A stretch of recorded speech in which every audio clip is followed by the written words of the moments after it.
അസുവേരൂസ് പേർഷ്യയിലെ രാജാവായിരുന്നു.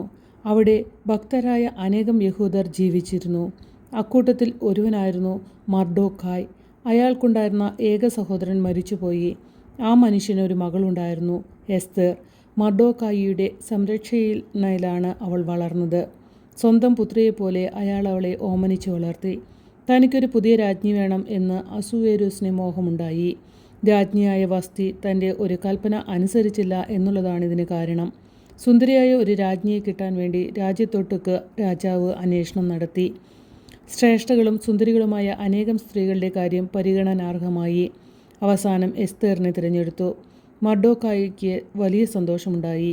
നീ ഒരു യഹൂദ പെണ്ണാണ് എന്ന് അറിയിക്കരുത്. മർഡോഖായ് അവൾക്ക് കർശനമായ നിർദ്ദേശം കൊടുത്തിരുന്നു. അവളത് ആരെയും അറിയിച്ചുമില്ല. അക്കാലത്താണ് അമാൻ എന്നൊരു പ്രമാണിയെ നാട്ടിൽ ഏറ്റവും വലിയൊരു ഉദ്യോഗസ്ഥനായി രാജാവ് നിയമിച്ചത്. എല്ലാവരും അയാളെ ബഹുമാനിച്ചിരുന്നു. പക്ഷേ മർഡോഖായ് മാത്രം അതിന് കൂട്ടാക്കിയില്ല. അമാന് അതൊട്ട് ഇഷ്ടപ്പെട്ടില്ല. മർഡോഖായ് ഒരു യഹൂദനാണ് എന്ന് പിന്നീടാണ് അയാൾ മനസ്സിലാക്കിയത്. ആ ജനതയെ മുഴുവൻ നശിപ്പിക്കണം എന്നായി അമാന് വിചാരം. അവർക്കെതിരായി ഭയാനകമായൊരു പ്ലാൻ തയ്യാറാക്കാൻ അയാൾ ഉറച്ചു. നാട്ടിലുള്ള എല്ലാ യഹൂദന്മാരെയും കൊല്ലുക. ഇങ്ങനെ അമാൻ ഒരു കൽപ്പന എഴുതിയുണ്ടാക്കി. അത് ഒപ്പിടാൻ രാജാവിനോട് ആവശ്യപ്പെട്ടു. രാജാവ് ഒപ്പിട്ടുകൊടുത്തു. അദ്ദേഹം ആ എഴുത്തിൻ്റെ ഉള്ളടക്കം മനസ്സിലാക്കാതെയാണ് ഒപ്പിട്ടത്. യഹൂദർ ചാക്കൊടുത്ത് ചാരം പൂശി നടക്കാൻ തുടങ്ങി. തൻ്റെ ജനങ്ങൾക്ക് വേണ്ടി രാജാവിനോട് സംസാരിക്കണം എന്ന് മർഡോഖായ് എസ്തേർ രാജ്ഞിയെ അറിയിച്ചു. വളരെ സൂത്രത്തിൽ എസ്തേർ അതിനു വഴിയുണ്ടാക്കി. ഭക്ഷണമോ പാനീയമോ കൂടാതെ 3 ദിവസം അവൾ പ്രാർത്ഥനയിൽ കഴിച്ചുകൂട്ടി.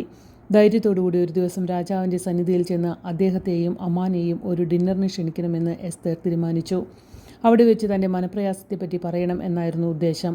എല്ലാം വിചാരിച്ചതുപോലെ തന്നെ നടന്നു. പക്ഷേ രാജാവ് എത്ര നിർബന്ധിച്ചിട്ടും അവളുടെ മനശല്യത്തെപ്പറ്റി പറയാൻ അവൾക്ക് സാധിച്ചില്ല. പിറ്റേ ദിവസം അവൾ അതുപോലെ തന്നെ വേറൊരു ഡിന്നർ നടത്താമെന്നും അപ്പോൾ വിവരം വെളിപ്പെടുത്താമെന്നും പറഞ്ഞു.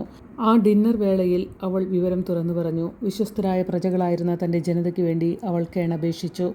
അപ്പോൾ മാത്രമാണ് യഹൂദരുടെ കഷ്ടസ്ഥിതിയെപ്പറ്റി രാജാവിന് മനസ്സിലായത്. അദ്ദേഹത്തിന് വലിയ ദുഃഖമായി.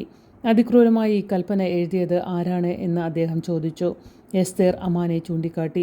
അയാൾ വിറച്ചുപോയി. അയാൾക്കൊന്നും മിണ്ടാനുണ്ടായില്ല. കാര്യങ്ങൾ ആകെ തകിടം മറിഞ്ഞു. മർഡോഖായിക്ക് വേണ്ടി അമാൻ തയ്യാറാക്കിയിരുന്ന കഴുമരത്തിന്മേൽ അമാനെ തന്നെ തൂക്കി. നാട്ടിലുള്ള യഹൂദരാകെ ബഹുമാന്യരായി കണക്കാക്കപ്പെട്ടു. പലരും പ്രധാനപ്പെട്ട സ്ഥാനങ്ങളിൽ നിയമിതരായി. മർഡോഖായ് രാജാവിൻ്റെ 1ാമത്തെ മന്ത്രിയായി തീർന്നു. തൻ്റെ ജനങ്ങളുടെ ശത്രുവായി തീർന്ന ശക്തനായ ഒരു ശത്രുവിൻ്റെ കള്ളത്തരങ്ങൾക്കും പ്രതികാരത്തിനുമെതിരായി ഒരു യഹൂദ വനിതയുടെ തന്ത്രപ്രയോഗങ്ങളാണ് ഇവിടെ നാം കാണുന്നത്.